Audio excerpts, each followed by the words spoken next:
Hey guys, welcome to Modeling Insanity TV. I'm Rob Riv, and I want to thank everybody for tuning in to part 2 of the full show report from Mosquitocon 33. This show took place in Wayne, New Jersey on Saturday, April 4th. Like I talked about in part 1, Mosquitocon is a great show with a lot of entries and excellent work on display. In part 1, we showed all the armor, figures, Gundams, and sci-fi entries. In part 2, we will be showcasing all the aircraft, automotive, ships, and miscellaneous entries for the show. I'm starting part 2 off of the show report with a sped up walk around to the vendor room and finishing back up in the display room. The vending at the show is always really good. Vendors like my good friend Angel from Micro World Games is always at this show selling everything from AK products to Mr. Hobby paints and supplies to full kits and books. That's what these shows are all about for me, seeing old friends, having a good time, joking around and breaking chops. I'm going to end the slideshow with pics of the entries in these categories that receive some of the Modeling Insanity Podcast Challenge coins. Again, if you're not familiar with this is, organizations are now giving peer recognition to models in the form of coins and poker chips. These coins or chips were not given to the biggest and best models, but to the entries that myself and the other guys felt warranted recognition. People seem to really like this type of peer recognition, and I encourage more people and organizations to start doing this. Because in my opinion, there's nothing more motivating in this hobby than having someone tell you how much they like your model, especially from someone you don't know. So with that being said, I want to finish up this quick walkthrough of the display room and then start up the slideshow. So let's get started.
Alright, hopefully you enjoyed the picks from part 2.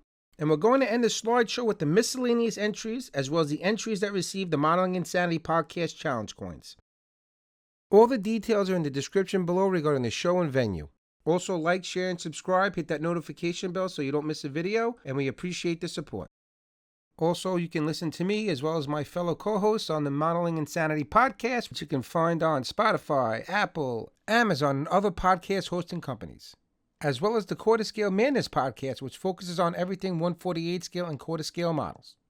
I hope you enjoyed this show report, and as always, feel free to message me anytime on my Facebook modeling page at Rob Rivs Modeling Insanity. I appreciate everybody watching, and keep an eye out for more full build videos and how-to tutorials coming to the channel very soon.